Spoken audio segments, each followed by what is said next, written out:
E aí galera, tudo bem com vocês? Bom, acabei de chegar do Mineirão, né? Fui lá acompanhar Cruzeiro 0, Atlético Paranaense 2. E a verdade é que sobre o jogo em si, o fato dele não ter transmissão acabou sendo uma coisa positiva. Porque, pelo menos pro lado dos cruzeirenses, né? Quem não assistiu esse jogo não perdeu absolutamente nada, porque o Cruzeiro teve uma atuação muito fraca, uma atuação de muita correria, muita vontade, mas pouca qualidade.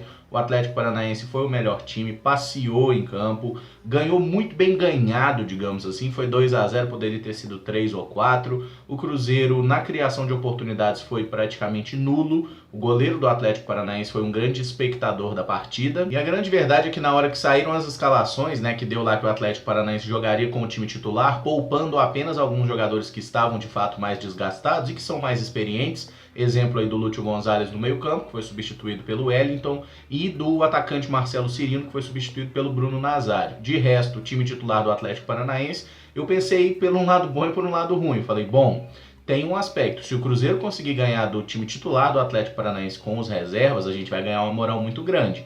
Porém, o time titular do Atlético Paranaense é bem melhor que o nosso time reserva e eu me questiono, inclusive, se o time titular do Atlético Paranaense não é melhor que o nosso time titular. O Bruno Guimarães, por exemplo, que é o jogador que marca o segundo gol do Furacão na partida, depois de uma troca de passes incrível, né, que os caras tabelaram, entraram no meio da nossa defesa e conseguiram marcar o gol. O Bruno Guimarães é um jogador claramente que sobra na turma. Ele é muito acima da média do futebol brasileiro, tá fazendo hora extra aqui, inclusive. Eu acho que logo um clube europeu vai pagar uma grana violenta e vai levar ele embora. Porque além dele ser o tal do jogador completo, né, um cara que sabe marcar, sabe construir jogadas, sabe chegar na área para finalizar, a leitura que esse camarada tem dos espaços, a forma como ele se posiciona bem, toma bola, intercepta jogadas assim, porque convenhamos, o time do Cruzeiro não é dos mais criativos, né? A maioria das nossas jogadas era extremamente previsível e o Bruno conseguia antever a maioria das jogadas que os nossos atacantes tentavam fazer, especialmente o David, que mais uma vez viveu uma noite infeliz. Mas quando a gente olha para o que foi a partida, eu acho assim que o 2-0 para o Atlético Paranaense foi de fato um placar justo. A maioria dos jogadores do Cruzeiro, especialmente os jovens, fez um jogo assim, eu diria aceitável, os garotos não jogaram mal. O problema é, quando nenhum dos seus jogadores tem a condição de pegar a bola, botar embaixo do braço e partir para a decisão, fica muito complicado. Para vocês terem uma ideia, a primeira vez no jogo que o Cruzeiro conseguiu pegar uma bola na defesa e levá-la até o campo de ataque, passar do meio de campo com a posse da bola, foi aos 9 minutos de partida. Eu olhei na hora lá no placar. Até então o Cruzeiro se limitou a dar chutão para frente para ver se o Fred conseguia ganhar alguma bola no pivô, que ele ganhou praticamente nenhuma durante o jogo, ou o Cruzeiro apenas marcou, cercou, correu de um lado para o outro, tentando fechar os espaços, enquanto o Atlético Paranaense trocava passes e tentava chegar ao nosso gol. O primeiro gol do Furacão sai, na verdade, de um erro individual do Everton. Ele erra o passe para o Ederson. Na sequência da jogada, o Atlético Paranaense constrói um bom lance. O Nicão, que era o meia-direita deles, vem para o lado esquerdo para dobrar para cima da nossa marcação, né? Joga Nicão e Rony na mesma jogada. O Nicão entra bem na área, o Everton tenta dar um carrinho, um lance que ele poderia ter evitado dar o bote, mas ele tenta dar o carrinho. O Nicão é esperto, né? Bota a perna na frente para proteger. O Everton só pega no Nicão, pênalti claro, incontestável. O Jonathan foi para a cobrança, né? Bateu no meio do gol, marcou para o Atlético Paranaense. Lei do ex se fazendo presente mais uma vez. A gente pode dizer que o Cruzeiro pecava muito no tal do último passe, né? Porque o Cruzeiro, depois de tomar um 1-0, até se projetou mais no campo, tentou criar jogadas, mas normalmente ou o cruzamento saía errado, saía o cruzamento exatamente onde estava o zagueiro do Atlético Paranaense e a defesa deles é boa, estava muito bem postada, ou esse cruzamento não chegava nos atacantes, nos homens mais de área, ou então o Cruzeiro simplesmente não conseguia nem chegar em condição de armar uma finalização ou de tentar um cruzamento, porque a gente errava muito passe, né? Quando ficava ali naquela bola, se eu fizer uma enfiada de bola aqui para achar um jogador, ou se eu fizer um cruzamento eu vou fazer o gol, o Cruzeiro sempre errava essa bola, o Atlético Paranaense reinou nessa jogada e a gente meio que não ameaçava o gol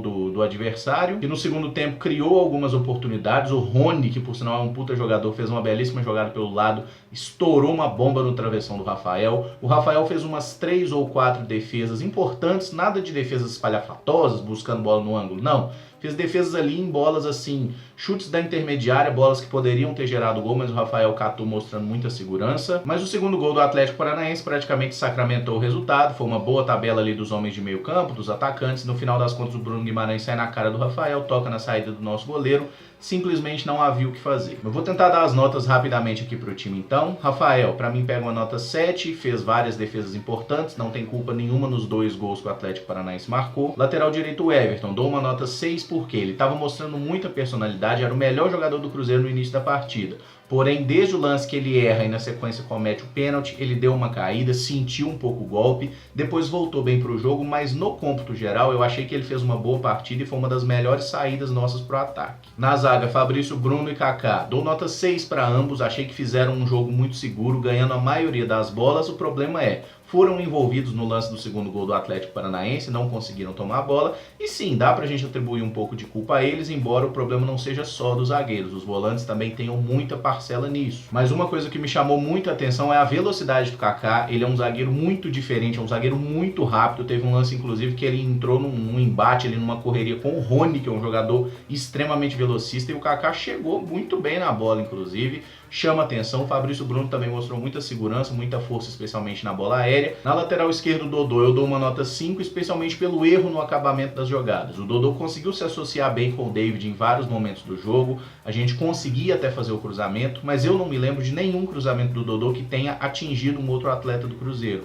Então, basicamente, ele errou todos os cruzamentos que tentou e isso acabou atrapalhando muito. Teve até um lance no segundo tempo, o jogo estava 1-0, que o Dodô puxa uma bola para a direita, faz uma bela jogada e na hora de fazer o cruzamento ele cruza para ninguém no segundo pau. O Fred até deu uma pelada, deu um chilique, coisa que eu acho meio paia, inclusive o jogador deve evitar fazer isso em campo, até para não expor o companheiro, né, especialmente sendo aí um jogador experiente, um jogador que não tá com essa bola toda como é o caso do Fred. Mas enfim, pro Dodô eu dou uma nota 5, foi uma atuação abaixo do que ele pode fazer. No meio campo, Ariel Cabral eu acho que pega uma nota 5, por mais que tenha sido um dos poucos pontos de equilíbrio ali do Cruzeiro, não tenha errado muitos passes, errou alguns, é verdade, fez uma partida razoável até ser substituído ali em meados do segundo tempo, mas eu acho que uma nota 5 diz bem do que foi a partida dele. Ele não foi bem, mas ele também não fudeu o time. O Jadson eu achei que teve uma atuação fraca, teve uma atuação de muita correria, mas muito erro de passe, muitas vezes se posicionando errado. É aquele jogador extremamente voluntarioso, mas que chega uma hora que ele corre tanto que parece que não sabe o que está fazendo em campo. Parecia uma barata tonta em diversos momentos da partida, então eu dou uma nota 4 pro Jadson. Eu, inclusive, teria substituído ele no intervalo,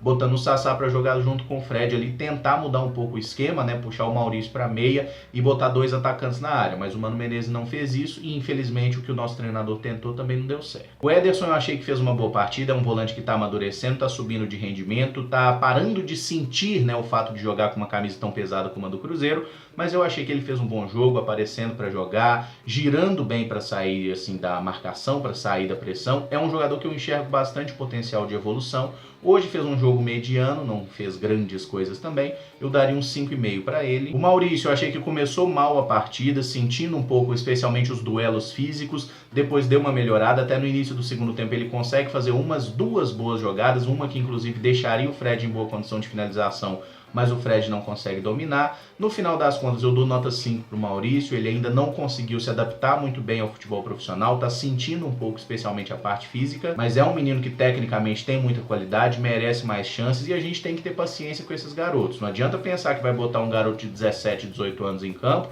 e ele vai estourar de jogar bola, a coisa não funciona assim. Por exemplo, o próprio Everton, ele já é um jogador de 20 anos, o Maurício ainda tem 18. Vamos ter paciência porque o menino é bom, ele vai conseguir vingar, mas ele precisa ter sequência. O David, mais uma vez, tendo uma atuação de muitos erros na tomada de decisão, muita falta de sorte, às vezes também. Tem uma jogada no segundo tempo que a bola sobra para o David, o zagueiro vem de carrinho, ele dá aquele toquinho para pular a bola, né, por cima da perna do zagueiro, e ele consegue passar pelo zagueiro, ele ficaria na cara do gol. Aí o que acontece? A bola para atrás do corpo do David, e ele fica girando, tentando achar a bola, e bizarramente ele não encontra a bola. Assim, eu tô rindo, mas é de nervoso, porque foi assim um lance absurdo e o David foi um dos jogadores que saiu vaiado de campo. Eu dou uma nota 4 para ele, porque apesar de não ter tido uma noite feliz, em momento algum faltou vontade. E por fim o Fred, né, o centroavante que querendo ou não dá sempre uma expectativa a mais de o que será que ele vai fazer, porque mesmo há 13 jogos, se eu não me engano, sem marcar gol, o Fred ainda é artilheiro do Cruzeiro na temporada e por muito. Isso mostra como o Cruzeiro em geral não tá fazendo gol, tá vivendo uma temporada de fato abaixo nesse aspecto ofensivo. O Fred tentou bastante, fez algumas jogadas de pivô interessantes no primeiro tempo, mas no segundo tempo o Fred começou a errar simplesmente tudo. Acho que até o fator cansaço pesou um pouco também. E teve um lance ali no final do jogo que ele tomou uma vaia federal, assim, uma vaia merecida, que a bola vem, ele chega errado na bola, aí tenta dar um pique para salvar a bola junto à linha de fundo, sai para a lateral com a bola, enfim, foi uma coisa meio triste. Eu dou uma nota 3 pro Fred, foi uma atuação realmente para esquecer. Na etapa complementar entraram alguns garotos, entrou o Jadson Silva na vaga do Ariel Cabral, que é um jogador que entrou jogando pelo lado direito, teve até uma boa chance, né, que o Everton estava passando no corredor, ele poderia ter enfiado a bola, a gente tinha ali uma chance boa de gol, ele optou pelo chute, acabou chutando longe do gol. Dou nota 5 pro Jadson. O Sassá entrou no segundo tempo, a torcida inclusive pediu pelo Sassá, mas o Sassá errou basicamente tudo que tentou enquanto esteve em campo. Eu dou uma nota 4 para ele, foi uma atuação bem fraca.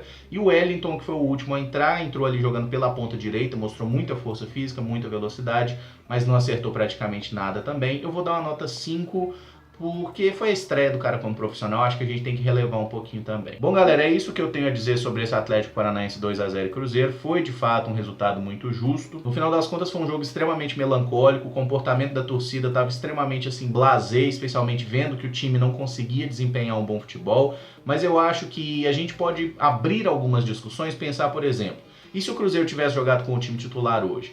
Eu acho sinceramente que a gente tinha um grande risco de perder esse jogo com o time titular, simplesmente porque nós não podemos fazer igual o Atlético Paranaense de poupar poucos jogadores, porque o time do Atlético Paranaense tem uma base muito mais jovem. E os jogadores mais veteranos do Atlético Paranaense foram poupados, eles não jogaram 90 minutos também. No caso do Cruzeiro, a gente olha os nossos titulares e praticamente todos ou são jogadores já de idade avançada ou são jogadores que têm constantemente problemas de lesão. Então acaba que eu não acho negativo o fato do Mano ter usado o time reserva, acho que inclusive era um mal necessário, e agora a cobrança fica toda para os titulares na terça-feira para fazer um grande jogo contra o River Plate e a gente conseguir a classificação na Libertadores. Se gostou, deixa o like, se inscreve no canal caso ainda não seja inscrito e usa os comentários aí para dizer o que você achou da partida, né? Eu sei que muita gente não teve a oportunidade de assistir, mas acho que deu para passar aí um pouco como foi o jogo em si e de fato o Cruzeiro mereceu perder. Mas de momento ficamos por aqui, muito obrigado por acompanhar, um abraço e até o próximo vídeo. Valeu!